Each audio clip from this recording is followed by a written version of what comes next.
여러분 안녕하십니까? 수요 잡담 시작하겠습니다.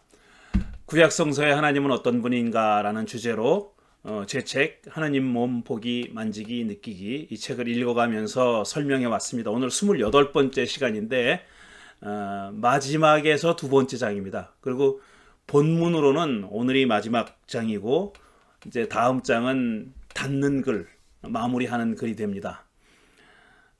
그러니까 실제로 하나님 몸 보기 만지기 느끼기 하나님이 어떤 분인지 하나님의 물질성에 대해서 지금 얘기하고 있지 않습니까? 그 하나님의 물질성에 관한 이야기로서는 오늘 마지막 장이 되겠습니다. 18장인데 제목이 결국 야훼를 알자는 얘기 아닌가 이런 제목이 붙어 있습니다. 이 챕터가 좀 깁니다. 내용이 길어서 시간이 너무 길어질 것 같아서 둘로 나눠서 두 영상을 두 개의 영상으로 나눠서 준비했습니다. 오늘 그 전반부 얘기를 해보겠습니다. 첫 번째 소제목은 나는 야훼를 알고 싶다 이런 제목을 붙여놨습니다. 나는 살고 싶다 어렸을 때 본 영화 제목입니다. 나는 살고 싶다 이거 주말의 명화극장이나 주말의 명화에서 봤겠죠. 저는 사실 제목만 기억하고 자세한 영화의 내용은 기억이 나지 않습니다.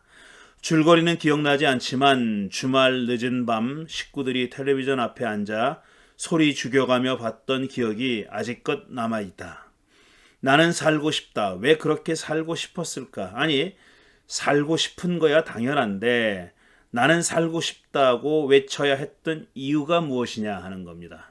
뭐 살고 싶은 거는 대부분의 사람들이 갖고 있는 생각이죠. 그런데 이 나는 살고 싶다라고 느낌표를 붙여가면서 외쳐야 했던 이유가 뭔가 하는 게 사실 궁금하죠.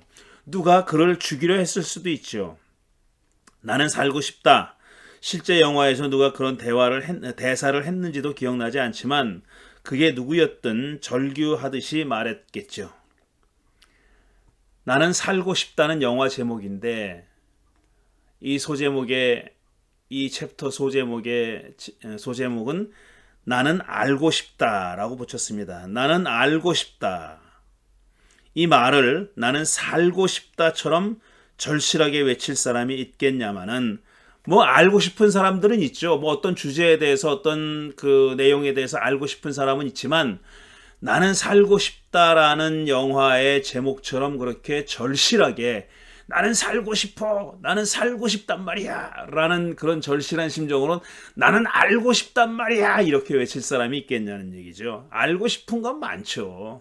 많은데 그만큼 절실하냐 하는 거죠. 이스라엘은 진정으로 야훼를 알고 싶었다. 구약 성서를 읽을 때마다 특히 예언서를 읽을 때마다 야훼를 알고 싶어하는 그들의 간절한 마음이 느껴져 가슴이 벅차오른 적이 한두 번이 아니다. 제가 언젠가 말씀드렸을 겁니다. 제가 이제 대학 졸업하고 신학대학원에 진학을 해가지고 이제 MDB지만 이제 그 졸업 논문을 써야 되니까 전공을 하나 정해야 됩니다. 뭐 신약을 할까, 구약을 할까, 조직신학을 할까, 교회 역사를 할까, 아니면 실천신학 쪽으로 할까, 뭐 정해야 됩니다. 그래서 논문을 써야 되니까요. 저는 구약을 공부하기로 하고 구약을 전공하기로 했죠. 뭐 전공이라고까지 할 건 없지만 그렇게 구약을 가지고 이제 MDB 논문을 쓰려면은 구약 과목을 다른 과목보다 많이 들어야 됩니다. 몇 과목인지 기억이 안 나는데 자기가 전공할 그 분야의 수업을 다른 것보다 더 많이 들어야 됐죠. 그래서 뭐 구약을 하려면은 구약 원전 강독도 해야 되고요. 히브리어를 어느 정도 읽을 줄 알아야 되고 막 그런 그런 과정이 필요했습니다. 근데 제가 구약을 공부하겠다고 작정을 한 가장 큰 이유는 뭐냐 하면은 구약 성서를 읽어보면은 야훼 하나님이 예언자에게 이렇게 저렇게 말하라고 시켰다. 너는 가서 백성들에게 가서 이렇게 전해라. 이스라엘 백성들뿐 아니라 타 종족한테도 전하라는 메시지가 있잖아요. 뭐 에돔에게서는 이렇게 전하라, 뭐 바벨론엔 이렇게 전해라, 뭐 이런 내용들이 있잖아요.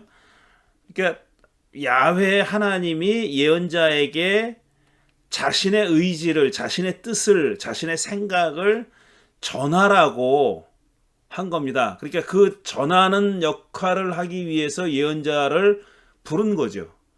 예언자의 그 일을 맡긴 겁니다.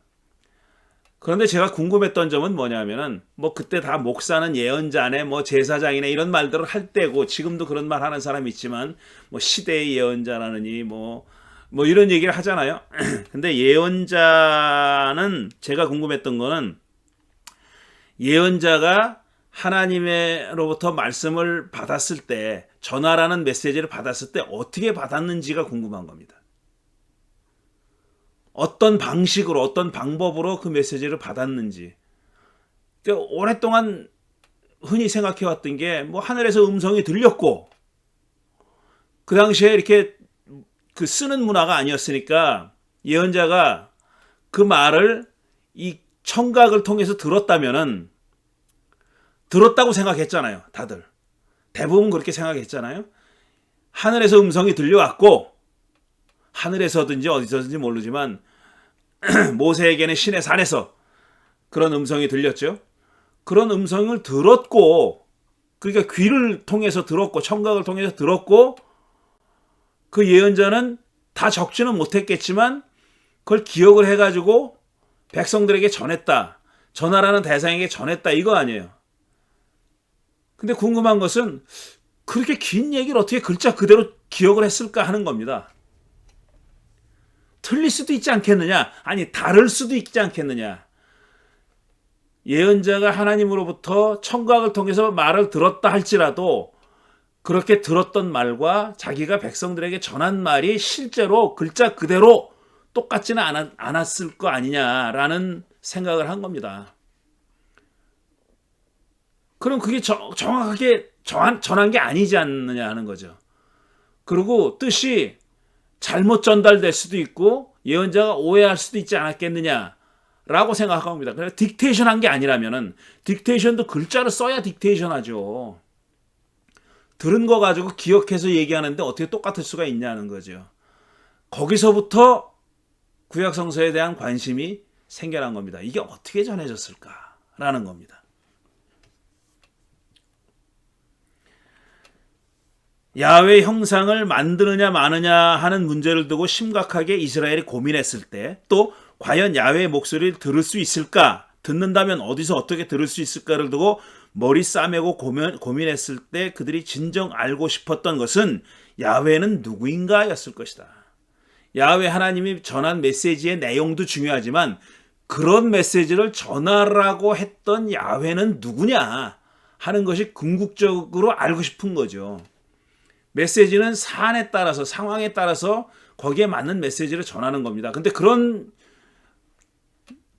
변화하는 상황에 따라서 당신의 뜻을 전하는 야훼라는 분은 도대체 어떤 분이냐 하는 게 근본적인 질문이라는 겁니다. 그걸 야훼를 아는 지식이라고 표현한 거죠. 야훼를 알고 싶은 거였습니다. 말하자면 나는 야훼를 알고 싶다였던 겁니다. 야훼가 누군지 어떤 신인지 그가 바라는 것은 무엇인지 이스라엘에게 요구하는 게 도대체 무엇인지 그가 싫어하는 것이 무엇인지 등등을 알고 싶었던 겁니다. 한마디로 얘기하면 야훼가 누군지를 알고 싶었던 거죠. 야훼가 어떤 신인지를 알고 싶었던 거죠. 그러니까 사람이 어떤 신을 믿을 때 그 신이 어떤 분이냐 하는 것을 다 알고 믿는 건 아닙니다. 이스라엘도 예외가 아니에요. 우리도 예외가 아닙니다. 우리가 하나님을 알게 됐고 믿게 됐다고 해도 하나님 그런 내가 믿으려고 하는 하나님이 어떤 분인지 다 알고 믿는 게 아니에요. 일단 마음이 끌리는 거죠. 마음이 끌리는 거예요. 그리고 하나하나 알아가는 겁니다. 신을 알고 싶어하는 것은 인간의 종교적 본능이라고 불러도 될 것이다. 사람 편에서 본 구약 성서의 궁극적인 목표는 그러니까 하나님 편에서 본 거 말고 사람 편에서 봤을 때 구약 성서가 궁극적으로 말하려고 하는 건 뭐냐면은 야훼를 아는 지식을 가져라 하는 겁니다. 야훼를 아는 지식을 갖고 싶은 겁니다. 그게 인간 편에서 봤을 때 구약 성서의 가장 기본적인 메시지다 이겁니다. 우리가 이 책에서 탐구해온 야훼의 물질성 또는 형이하하에 관한 질문은 호기심에서 비롯된 게 아니라 야훼를 아는 지식이라는 궁극적인 물음에 답을 얻기 위한 질문이었습니다. 야훼가 누군지 알고 싶은데 구약 성서 시대 사람들은 야훼를 어떤 존재로 인식했느냐 하면 물질적인 존재로 인식했다는 겁니다. 몸을 갖고 있는 그런 신으로 인식했다는 것이고, 야훼를 그렇게 몸을 갖고 있는 물질적인 분으로 인식했기 때문에 어떤 지식이 거기서부터 파생돼 나왔느냐, 어떤 지식이 거기서부터 발전해 나왔느냐 하는 것을 알고 싶었던 거죠. 이스라엘의 답은 이런 야훼를 아는 지식을 얻고자 하는 궁극적인 질문에 대한 이스라엘의 답은 뭐였냐면 야훼의 계명에서 찾으려 했던 겁니다. 야훼가 누군지 알기 위해서는 야훼의 계명이 뭔지 알아야 되고, 야훼가 그 계명을 통해서 사람들에게, 당신의 백성에게 원하는 바가 뭔지를 알아야 야훼가 누군지를 알게 된다. 이렇게 접근했던 것이다 이거죠. 야훼를 아는 지식은 눈에 보이는 형상이 아니라 귀로 듣는 목소리, 곧 계명을 통해서 얻을 수 있다고 믿고 그렇게 했던 것입니다. 다행히 야훼는 자신을 사람들에게 알리고 싶어하는 신이다. 이건 인간 편에서 그렇게 생각하는 겁니다. 야훼가 정말 당신을 알리고 싶어하는 분인지 아닌지 우리 모르죠. 그런데 우리가 느끼는 바는, 우리 인간이 야훼를 추구하고 탐구하고 알고자 노력하면서 얻게 된 어떤 깨달음 가운데 하나는, 이 신은 자신을 우리들에게 알리고 싶어하는 신이구나 하는 깨달음을 얻게 된 겁니다. 자신을 알리고 싶어하는 신이라는 다행스러운 그런 깨달음을 얻게 된 거죠. 얼마나 다행이에요. 우리는 야훼를 알고 싶은데 야훼는 꽁꽁 싸매고 자신을 알려주고 싶어 하지 않는다면 그건 참 불행한 일이죠. 알 수가 없게 되는 거죠. 차단당하는 거니까요. 차단당한 거니까. 근데 다행히 야훼는 어떤 특정한 기회가 되면은, 계기가 되면은 당신을 상당히 잘 드러내 보이시는 분이더라 하는 겁니다. 야훼는 사람들이 자신을 알아주길 바란다. 심지어는 나를 알아다오 하고 호소하기까지 한다. 이게 인간이, 야훼의 백성이 야훼에 대해서 느낀 겁니다. 이 내가 믿는 신은, 우리가 믿는 신은 자기를 알아달라고 사정하다시피 하는 신이라는 그런 인식에 도달했다는 얘기입니다. 야훼가 뭐가 아쉬워서 자신을 알아달라고 구걸하다시피 하겠나 라고 생각하는 사람은, 이런 사람을 위해서 호세아서의 두 구절을 제가 인용해 보겠습니다. 호세아서 2장 21절 이하와 그 다음에 6장 4절에서 6절입니다. 처음으로 먼저 호세아서 2장. 너와 나는 약혼한 사이, 우리 사이는 영원히 변할 수 없다. 나의 약혼 선물은 정의와 공평, 한결같은 사랑과 뜨거운 애정이다. 진실도 나의 약혼 선물이다. 이것을 받고 나 야훼의 마음을 알아다오. 나 야훼의 마음을 알아다오. 내가 뭘 원하는지를 알아다오. 이겁니다. 야훼와 이스라엘은 약혼한 사이라고 그랬어요. 약혼한 사이. 그리고 약혼했기 때문에 선물을 줬다는 겁니다. 야훼가 이스라엘에게, 반려자인 이스라엘에게 선물을 줬는데 그 선물이 뭐냐면 정의와 공평, 한결같은 사랑과 뜨거운 애정, 진실, 이런 것들이다 이거예요. 이런 것들을 약혼 선물로 주었다는 겁니다. 자, 이 선물을 보고, 이 선물을 받고 내 마음을 알아다오. 내가 어떤 신인지, 이스라엘이 약혼한 상대방인, 이스라엘의 약혼 상대방인 약혼자인 야훼가 어떤 분인지 알아다오 하고 호소하는 겁니다. 그러니까 선물은 알아주길 바라는 마음으로 줬다는 얘기죠. 6장, 호세아서 6장은 이렇습니다. 이건 더 절절한 호소의 형식을 가지고 있어요. 그러나 에브라임아, 너를 어떻게 하면 좋겠느냐? 유다야, 너를 어떻게 하면 좋겠느냐? 에브라임은 북이스라엘, 유다는 남왕국입니다. 너희 사랑은 아침 안개 같구나. 자, 약혼한 사이, 결혼한 사이예요. 근데 결혼 상대방의 사랑이 아침 안개 같대요. 덧없이 사라지는 이슬 같구나. 그래서 나는 예언자들을 시켜 너희를 찍어 쓰러뜨리고 내 입에서 나오는 말로 너희를 죽이리라. 이게 반감을 품었어요. 애정이 변하여 증오가 됐습니다. 그래서 죽이겠다는 의지를 표명한 겁니다. 내가 반기는 것은 재물이 아니라 사랑이다. 재물을 바치기 전에 이 하나님의 마음을 먼저 알아다오. 하나님의 이 심장 속에 있는 그 마음이 뭐냐 하는 걸 알아달라는 겁니다. 재물만 바치려고 하지 말고, 내가 원하는 건 그게 아니니까 재물만 바치지 말아라. 내가 반기는 거, 내가 원하는 것은 재물이 아니라 사랑이래잖아요. 사랑. 그 마음을 알아달라고 호소하고 있는 겁니다. 많은 신들은, 그러니까 고대 중동 문화권에서의 많은 신들은 숨바꼭질 하듯이 자신을 감췄습니다. 살짝 드러내는 경우가 없지 않았지만 기본적으로 자신이 누군지 모르게 감췄고, 소수의 선택된 사람들에게만 자신의 일부를 보여줬어요. 그렇게 믿었어요. 그 당시에 고대 중동 문화권의 사람들은, 다양한 종족들은, 여러 종족들은 그렇게 믿었습니다.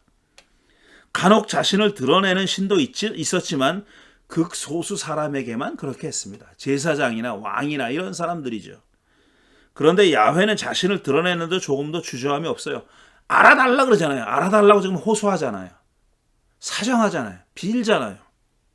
심지어 자기를 알아달라고 호소하기도 한다. 극소수의 선택된 사람만이 아니라 모든 사람에게 자신을 알아달라고 호소하고 있습니다. 그러니까 하나님을 아는 지식의 어떤 민주화, 디모크레티제이션이라고 말할 수 있어요. 민주화. 모두가 알 수 있다는 거예요. 모두가 한 표를 가지고 있듯이 모두가 다 야훼를 알 수 있는 가능성을 가지고 있다는 얘기입니다. 어떤 소수의 선택된 사람들에게만 야훼 신이 자신의 의사를 알려주는 게 아니라 모든 사람이 알아주길 바라는 겁니다. 구약 성서에서 야훼의 목소리를 들었거나 그 외에 다른 방법으로 야훼의 계시를 받은 사람은 소수지요. 많지 않아요. 야훼가 직접적으로 백성들이 모여 있는데 자신의 뜻을 표명한 경우가 거의 없어요. 시내산에서 한번 있었는데 장로들이 그러죠. 이거 우리 죽습니다 이러다가. 그러니까 모세더러 당신이 야훼의 뜻을 받아다가 우리에게 전달해 주십시오. 그렇게 사정했다는 거 아닙니까? 그러니까 직접적으로 전달받은 사람은 소수예요. 이것만 보면 자신을 극소수 사람에게만 드러내는 여타 신들과 다를 게 없어 보입니다. 하지만 야훼는 계시를 받은 소수만 자신을 아는 것을 원치 않았다. 그들을 통해서 모든 사람이 자기의 뜻과 계획을 알게 되기를 원했습니다. 그러면서도 그렇게 자신의 뜻을 전달한 소수가 권력을 갖는 것을 허용하지 않았어요. 그래서 이스라엘의 예언자들은 대부분의 경우 주변부로 물려나 있는 사람, 권력에 가까이 있었던 사람이 아니었어요. 물론 그 이유는 권력에 대한 비판이 필요하기도 했지만, 권력에 대한 비판이 필요하기도 해서 권력자들부터 좀 멀어지기도 했지만, 예언자들 자신이 권력에 물드는 것을 막기 위해서 그랬던 겁니다. 그게 이유예요. 예언자도 사람인지라 말씀드린 대로 야훼로부터 받은 명령을 그대로 전한다는 보장이 없습니다. 그래서 메소포타미아 지역에서는 그런 제사장들이 과연 왕에게 그 신으로부터 받은 메시지를 제대로 전달하느냐 하는 것을 오디트하는, 감시하는, 그 다음에 입증하는, 그러니까 감찰하는 그런 역할을 하는 사람이 있었어요. 그러니까 왕이 보기에는 제사장이, 예언자가 신의 뜻을 자기에게 전달해주는 거의 독점권을 가지고 있는데 저놈이 도대체 지 생각을 사기치는 게 아닐까? 자기 생각을 전하는 거 아닐까? 의심할 수 있잖아요. 그러니까 그 의심을 풀기 위해서 그 예언자나 제사장이 신의 메시지를 제대로 전달하는가 하는 것을 감시하고 감찰하는 직책을 갖는 사람을 뒀다는 얘기예요. 거짓말하는지 거짓말하는지 확인해봐라 라는 겁니다. 그럴 가능성이 있잖아요. 권력의 주변에서 서성거리면 그럴 가능성이 있지 않습니까? 그래서 이스라엘의 예언자들은, 우리가 알고 있는 그 큰 역할을 했던 예언자들은 거의 다 주변부 인물이었어요. 주변부 인물. 극히 예외가 있다면 이사야나 나단 같은 사람인데, 이사야는 그런 그 권력에 물들지 않았던 사람이고, 나단은 굉장히 의문스러운 인물입니다. 사실은 굉장히 특이한 그런 존재였죠. 그들을 통해서 모든 사람이 자기의 뜻과 계획을 알게 되기를 원했습니다. 야훼가 이스라엘 백성을 선택한 목적도 여기에 있어요. 예언자를 택해서 자신의 메시지를 이스라엘 백성에게 전했듯이, 이스라엘 백성을 택해서 자신의 메시지를 만민에게 전하려고 했다는 겁니다. 이스라엘 통해서 세상의 모든 백성이 야훼 하나님만이 하나님이시고 다른 신은 없다는 것을 알게 하기 위해서 그들을 선택했다고 솔로몬이 성전을 바치면서 기도했습니다. 열왕기상 8장에 나오는 얘기예요. 결국 알고 싶은 것은 야훼의 물질성 혹은 영성이 아니라, 그게 중요한 게 아니라, 그건 하나의 방편이고 거쳐가는 정류장일 뿐이고, 종점은 뭐냐면 야훼에 대한 지식입니다. 물질적이냐 영적이냐 이게 중요한 게 아니라 결국은 야훼가 어떤 분이냐 하는 겁니다. 근데 구약 성서 시대의 사람들은 물질적인 존재로 야훼를 인식했기 때문에, 그들이 야훼를 아는 지식에 어떻게 도달했냐 하는 것을 알기 위해서는 그 물질성에 대한 이해가 있어야 된다라는 말을 하는 겁니다. 야훼는 누구이고 사람 사는 세상 및 피조 세계 전체에 대해 어떤 계획과 의지를 갖고 있는지를 아는 것, 이게 궁극적인 목표죠.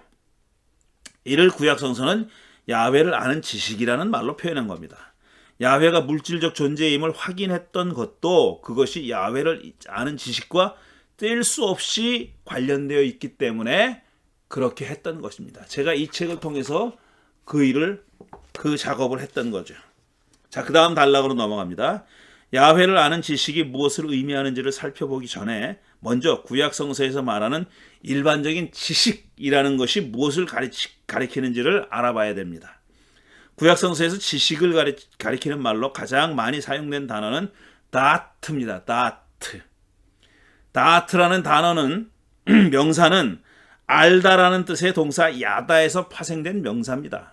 그러니까 to know, 알다라는 동사에서 다트라고는 knowledge라는 명사가 파생된 겁니다.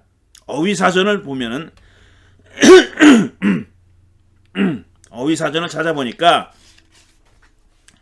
동사 야다와 거기서 파생된 단어들이 구약 성서에서 히브리어로 쓰인 부분이 1058회, 아람어로 쓰인 부분이 51회, 그래서 도합 1109번, 1109회가 사용됐습니다. 매우 많이 사용된 겁니다. 일반적인 동사잖아요. 알다라는 말은 우리도 흔히 쓰이고 일상생활에서는 많이 쓰이는 동사니까 많이 사용되는 것이 당연하죠.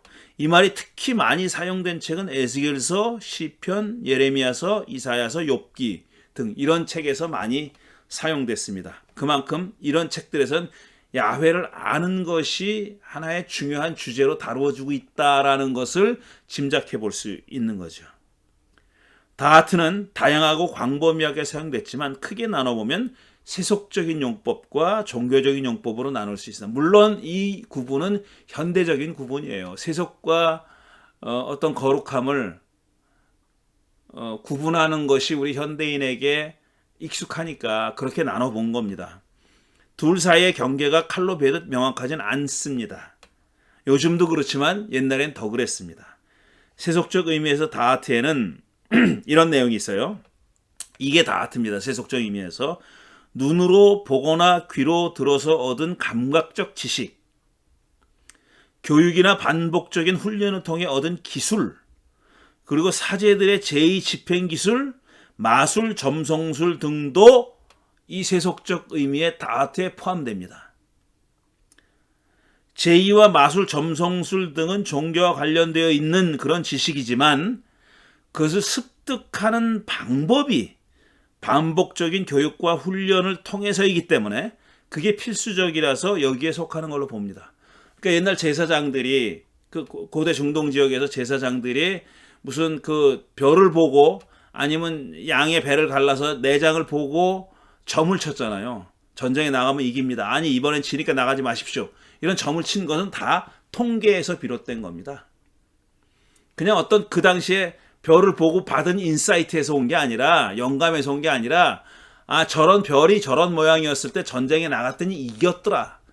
이런 모양일 때는 졌더라 하는 것을 꼼꼼하게 기록으로 남겨놓고 거기에 대입시켜 보는 거예요. 아 지금 저 별자리가 저런데 옛날에 보니까 아 이때 나가서 이겼거든. 그러면 왕에게 조언하는 겁니다. 이깁니다. 내장을 살펴보는 것도 마찬가지예요. 내장의 주름 모양이 이런 모양이었을 때 나갔더니 이겼다 이거예요. 그거 다 꼼꼼히 기록해 놓고 나중에 거기다 맞춰보는 거예요. 그것과 비교해 보는 거예요. 이런 종류의 지식은 구약성서뿐 아니라 고대 중동 지역 어디서든 발견됩니다. 따라서 구약성서 특유의 야훼를 아는 지식의 의미를 알 수 있는 실마리는 세속적인 용법이라기보다는 종교적인 용법에서 찾아야 됩니다. 잠언 같은 것도 보면은 세속적 용법의 지혜가 많이 나와요. 그건 관습이나 경험에서 나온 지혜예요. 열심히 일하면 부자가 되더라. 게으른 놈은 가난하게 쪽박 차고 살더라. 이거는 경험에서 나온 거예요. 잠언이 말하고 있는 많은 지혜는 그렇게 경험에서 나온 겁니다. 경험과 학습에서 비롯된 거예요. 그러니까 세속적인 용법이라고 볼 수 있는 거죠. 근데 야훼를 아는 지식은 거기에 속했다기보다는 종교적인 의미의 지식에 속하는 거다 이거죠. 자, 지식의 종교적 용법을 알아보기 전에 먼저 확인해야 할 사항이 하나 있습니다. 구약성서에서는 세속적 의미와 종교적 의미를 막론하고 동사 야다와 명사 다하트에는 관계적 의미가 들어있다는 사실. 이게 중요합니다. 관계적 의미가 들어있어요. 흔히 요즘 말하는 지식, 특히 과학적 지식은 객관적이어야 됩니다. 누가 봐도 같은 결과가 나와야 되는 거예요. 누가 봐도 똑같이 인식돼야 그게 객관적인 지식이잖아요. 누가 봐도라는 거는 객관성을 얘기하는 거예요. 어떤 상황이든지 상관없어요. 누가 봤든지 상관없어요. 다 똑같은 결론이 나와야 그게 객관적인 지식인 거예요. 어떤 관계성이라는 것은 과학적인 지식, 특히 현대에서는 과학적이라는 말을 빼더라도 지식이라면 객관성이 강조되는 겁니다. 그거는 그 말은 관계성이 약화된다는 얘기예요. 그런데 구약성서의 지식은 그 반대입니다. 지식이라고 얘기했을 때는 항상 관계성이 개재되어 있어요. 관계가 전제되어 있다 이거예요. 그러니까 지식을 알고자 하는 그 주체와 그 대상이 되는 어떤 것과의 관계가 전제되어 있다는 거예요. 구약성서에서 무엇을 안다라는 말은 대상에 대한 객관적인 정보를 갖는 것 이상을 가리킵니다. 그 이상이에요. 그것은 대상을 알게 됨으로써 알고 싶어하는 사람의 자의식의 변화가 발생한다는 것을 의미하는 거예요. 내가 뭔가 지식을 얻게 되면서 내가 변한다는 얘기예요. 나 자신에 대한 지식이 변한다는 겁니다. 그게 관계성이에요. 더 나아가서 주체와 대상 사이에 일종의 인격적인 관계가 맺어짐을 의미하는 거예요. 여기 제가 빠뜨렸는데 하나 또 이런 것도 있어요. 내가 어떤 대상을 알게 되면서 나 자신에 대한 인식이 변화된다 그랬잖아요. 자의식이 변화가 오는 거예요. 내가 누군가라는 생각의 변화가 오는 거고 내가 그 대상을 알게 됨으로써도 죄도 변하는 거예요. 죄도 달라지는 거예요. 대상이 그냥 뻣뻣이 굳어있는 그런 불변하는 뭔가가 아닌 거예요. 내가 그를 알므로써 그 대상도 변화한다는 거예요. 따라서 그 대상과 주체인 나와 사이에 맺어져 있던 관계도 당연히 변하죠. 이게 어떤 대상을 알게 됨으로써 일어나는 효과입니다. 이게 지식이에요. 이게 다하트예요. 이게 야다예요. 이런 일이 일어나는 행위를 야다라고 하는 거예요. 안다라고 하는 겁니다. 곧 무엇인가를 안다는 말은 알의 대상이 단순히 존재한다거나 그것의 성격 본성을 객관적으로 주어져 있는 어떤 성격 본성을 알게 됐다는 뜻에 그치지 않고 알의 주체와 대상 사이에 존재하는 관계의 성격까지도 알게 됐다는 뜻입니다. 그 관계성을 알게 됐다. 이게 핵심이다 이겁니다. 그 대상이 주체에게 어떤 의미를 갖는지, 대상을 알면서 주체와 대상이 어떤 영향을 받아서 어떻게 변하게 되는지를 알게 됐음을 의미한다. 계속 반복해서 제가 다른 말로 설명하고 있는 거죠. 야단은 기억세포를 정보로 채우는 행위를 넘어서서 전 존재와 관계되고 인격 전체에 영향을 미치는 전인격적인 정신활동을 가리키는 겁니다. 이게 야다입니다. 야훼는 이사야서 1장 3절에서 이스라엘 백성을 가리켜 이렇게 말합니다. 소도 제 임자를 알고, 이게 야다예요. 소도 제 임자를 야다하고 주인이 만들어준 구유를 아는데 이스라엘은 아무것도 알지 못하고 로야다. 로는 낫입니다. 부정어예요. 알지 못하고 내 백성은 철없이 구는구나. 철없이 구는구나라고 했지만 히브리 말로 로히트보나를 직역하면 깨닫지 못하는구나 예요. 철없이 구는구나는 상당히 의역을 한 거고요. 그러니까 알지 못하고 깨닫지 못한다라는 말이에요. 여기서 야훼는 소나 나귀 같은 짐승도 제 주인과 사이에 밀접히 맺어진 관계를 아는데, 소는 임자를 알아요. 자기의 만들어준 구유를 안다는 얘기는 뭐냐면 자신한테 먹이를 주는 존재라는 사이를, 그 관계를 안다는 거예요. 그런데 이스라엘은 야훼를 로야다, 로 히트보나, 야훼를 모르고 야훼를 인식하지 못하는 거예요. 깨닫지 못하는 거예요. 소, 나귀 같은 짐승도 그런데 이스라엘은 그들의 주인인 야훼와 맺어진 인격적인 관계를 깨닫지 못한다는 것을 지금 한탄하고 있는 겁니다.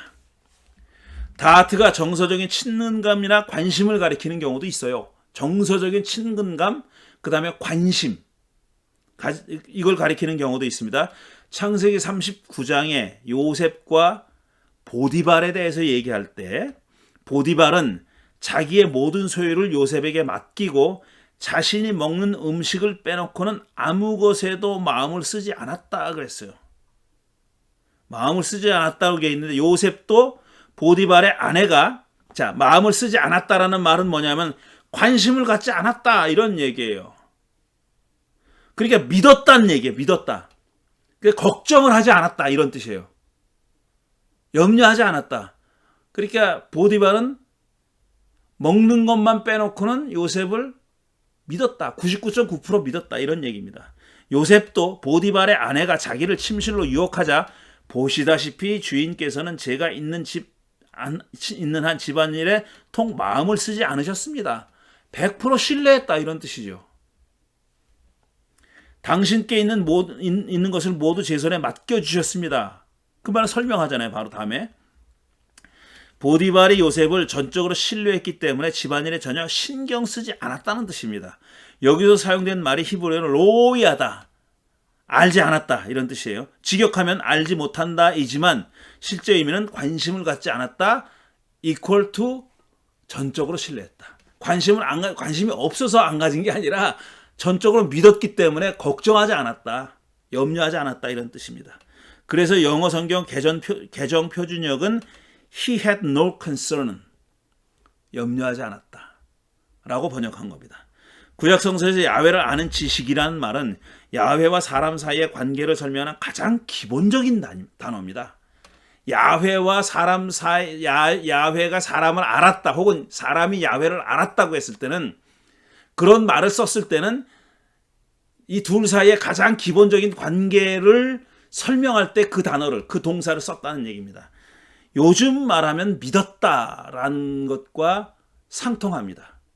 믿음과 알미라는 것은, 지식이라는 것은 구약성서적 관점에서는 거의 동의어입니다. 거의 동의어예요.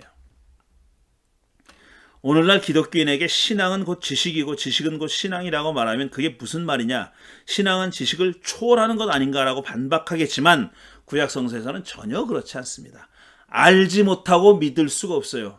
근데 여기서 안다는 말은 객관적인 지식이 아니라 관계성을 얘기하는 거예요. 안다는 말은 나와 야훼 사이의 관계를 안다는 얘기예요. 그 말은 곧 믿음이죠. 그러니까. 이에 대해서도 몇 가지 예를 읽어본다면 이해가 갈 겁니다. 자, 사사기 2장 2절 여호수아 이후 세대를 가리켜 야훼를 모르는 새 세대, 야훼께서 이스라엘에게 어떤 일을 해주셨는지 모르는 새 세대라고 부릅니다. 사사기 2장 2절이에요. 여기서 야훼를 모르는 세대라는 말은 단순히 야훼의 이름을 모르는 세대라거나 야훼가 어떤 일을 했는지 모르는 세대, 객관적이고 역사적인 지식을 갖고 있지 않는 세대라는 뜻이 아니에요. 그 뒤에 야훼께서 이스라엘에게 어떤 일을 해주셨는지 모르는 세대라고 설명했지만 그 말은 그런 뜻이 아니다. 객관적인 역사적 지식이 야훼가 우리 조상에게 이런 일을 해줬지, 몇 년도에 이런 일을 했지, 어디서 이런 일을 했지, 이런 객관적인 지식을 갖고 있지 않다는 뜻이 아니라는 얘기예요. 그것은 야훼를 믿지 않는 세대라는 뜻입니다. 객관적인 지식이나 정보의 문제가 아니라 실존적이고 인격적인 관계의 문제라는 얘기입니다. 실존적이고 인격적인 관계라는 측면에서 멀어져 있는 세대, 이걸 가리키는 거예요. 사사 시대는 그런 시대였다는 겁니다. 이 사실은 문맥으로도 알 수 있습니다. 이 사실이 임박한 심판으로 인해 유다가 겪을 고통을 생각하며 예레미야가 부르짖는 말에도 잘 나타나 있습니다. 시대를 훌쩍 뛰어넘었지만 예레미야로 오면 이래요. 야훼께서도 아시다시피 사람이 산다는 것이 제 마음대로 됩니까? 사람이 한 발짝인들 제 힘으로 내디딜 수 있습니까? 그러니 야훼여, 화가 나서 매를 드셔도 죽여버리셔야 되겠습니까? 사람이라는 것이 이런 존재 아닙니까? 부족한 존재들 아닙니까? 그러니 매를 드셔도 죽여버리셔야 되겠습니까? 감안해 주셔야죠. 사람에 대해 너무 큰 기대를 가지시는 건 문제 아닙니까? 그러지 마셨어야 되는 거 아닙니까? 그저 법대로 다스려 주십시오. 화가 난다고 과잉 처벌하지 말아 주십시오. 호소하는 거예요. 화풀이는 야훼를 모르는 민족들에게나 하여 주십시오. 이랬어요. 야훼를 아는 민족에게는 화풀이하지 마시고 야훼를 모르는 민족에게나 해 주십시오. 야훼의 이름을 부르지 않는 족속들 위에나 퍼부으십시오. 그들은 야곱의 족속을 죽여 멸종시키고 우리의 농토를 쑥밭으로 만들었습니다. 굉장히 그 민족주의적, 국수주의적인 그런 호소죠. 예레미야가 이렇게 호소한 겁니다. 여기서 예레미야는 야훼를 알고 그 이름을 부르는 유다 족속과 야훼를 모르고 그 이름을 부르지도 않는 족속을 대립시킨다. 야훼를 모르고 그의 이름을 부르지 않는 족속들은 야훼에 대한 객관적인 역사 지식이 없다는 뜻이 아닙니다. 예레미야의 눈에도 유다 족속은 별로 잘한 게 없지만 그래도 야훼와 실존적 관계가 전혀 없는 족속들보다는 어디가 나도 나을 터이니 한 번만 봐달라는 얘기입니다. 감정에 호소하는 거예요.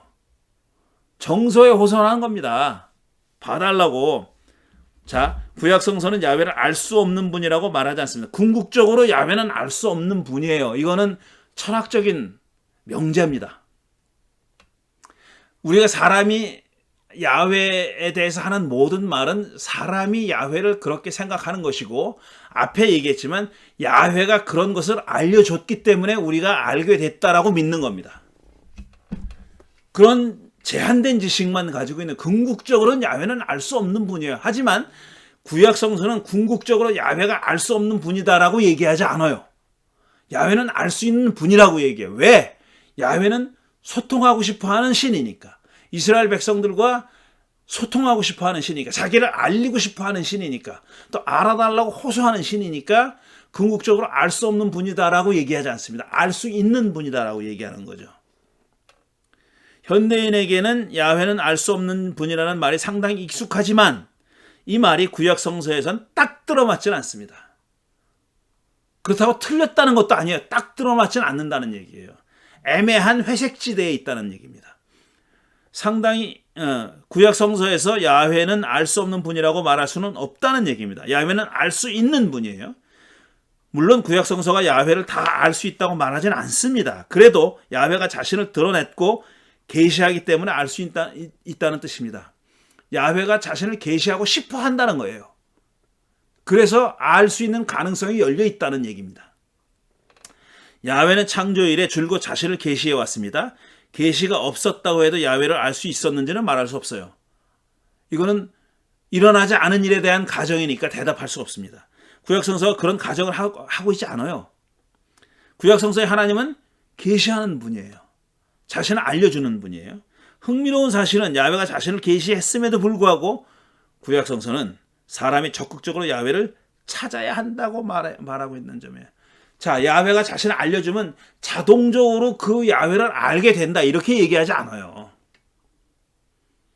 야훼가 자신을 알려주지만 그럼에도 불구하고 사람은 야훼를 끊임없이 찾아다녀야 하고 궁구해야 된다는 겁니다.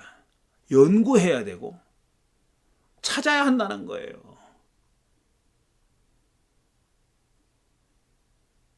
그러니까 야훼에 대한 지식은 기계적으로 자동적으로 얻어지는 지식이 아니에요. 그거는 추구해야 얻을 수 있는 그런 지식에 찾아야 찾아지는 그런 분이라는 겁니다. 야훼는 찾지 않은데도 찾아지는 분이 아니라 찾아야 찾아지는 분이다. 이런 얘기입니다. 야훼에 대한 지식은 하늘에서 계시가 떨어지기를 기다리기만 해서는 얻을 수 없습니다.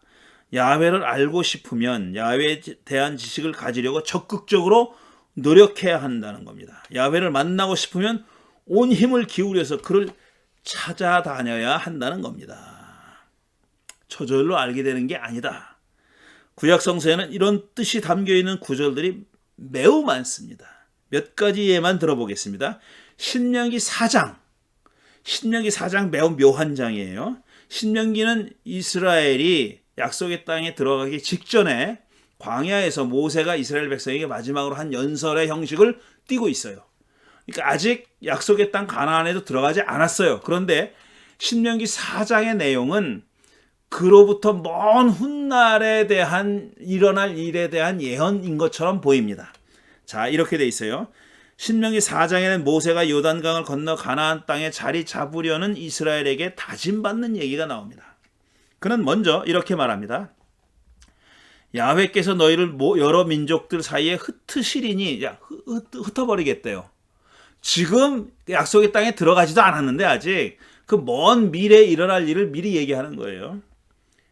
이렇게 야훼께서 너희를 쫓아내시면 쫓겨간 그곳에 살아남아 그 민족들 가운데 끼어 살 사람이 얼마 되지 못할 것이다. 그러니까 포로로 잡혀갈 사람은 소수일 것이다 이런 얘기예요. 학자들은 이 구절을 바벨론 포로에 대한 예고로 간주하고 이 구절이 쓰인 때를 포로기 이후로 보지만 우리의 관심사는 그게 아니에요. 이게 언제 쓰였느냐 하는 것은 지금 얘기하려고 하는 내용이 아니잖아요.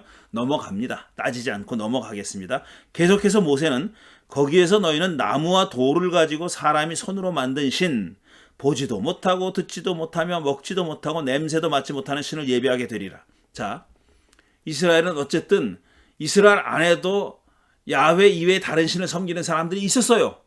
그래서 그들을 심판했고 죽이기도 했고 뭐 했어요. 그런데 그럼에도 불구하고 가나안 땅에 살 때는 자기들끼리 모여 살았단 말이에요. 그런데 지금 포로로 잡혀가는 바벨론 땅은 그런 게 아니에요. 거기는 지금 얘기한 이런 신들을 섬기는 사람들이 사는 땅이고 이스라엘은 거기에 섞여 살아야 되는 그런 처지가 되는 겁니다. 그러면 너희들도 그렇게 될 거다라고 얘기하는 거예요. 너희들도 그들이 자기들의 신을 섬기는 방식으로 그걸 따라갈 거다, 추종할 거다 이런 얘기입니다. 그런 신들을 예배하게 될 거야 라고 얘기하는 거예요. 그렇게 예언하면서 그러나 너는 거기에서도 너희 하나님 야훼를 찾아야 한다. 찾아야 한다. 추구해야 한다. 애타고 목마르게 찾기만 하면 그를 만날 것이다. 이 모든 일로 오래 곤경을 당한 후에라도 너희 하나님 야훼께 돌아오면 너는 그 목소리를 듣게 될 것이다. 그랬어요. 목소리를 듣게 될 것이다. 야훼를 아는 것은 목소리와 관련이 있는 겁니다. 목소리. 형상을 만들지 말라는 계명도 이것과 관련이 있다고 그랬죠. 지금 모세도 그 얘기를 하는 거예요. 자, 너희들이 이방 사람들에 섞여 살 거야. 근데 걔네들은 이방 신을 섬기고 있어. 근데 너희들도 그들의 신을 섬기게 될 거야. 하지만 그 먼 곳에 가서도 그런 이방 신들을 섬기는 종족들 가운데 살면서도 너희가 애타게 나를 찾으면 나를 만날 수 있을 것이다. 이렇게 얘기하는 거예요. 목마르게 찾기만 하면 장소가 어디든 상관없이 너희들이 놓여져 있는 그런 상황이 어떻든 그것과 상관없이 너희들이 나를 찾기만 하면 나를 만날 수 있다. 애타게 부르짖으면 내가 대답하겠다. 이렇게 말하고 있는 겁니다. 이런 말로 이스라엘을 격려하고 있습니다. 여기서 우리는 야훼를 아는 지식과 관련된 세 개의 중요한 단어, 찾다, 찾아라. 그 다음에 그러면 만날 것이다. 그리고 들어라. 이 세 가지 중요한 동사가 여기 동시에 등장합니다. 한꺼번에 등장합니다. 이스라엘은 가나안 땅에서 쫓겨나도 야훼를 찾아야 하고 그렇게 하면 이스라엘 밖에서도 야훼를 만날 수 있으며 야훼의 목소리를 들을 수 있다.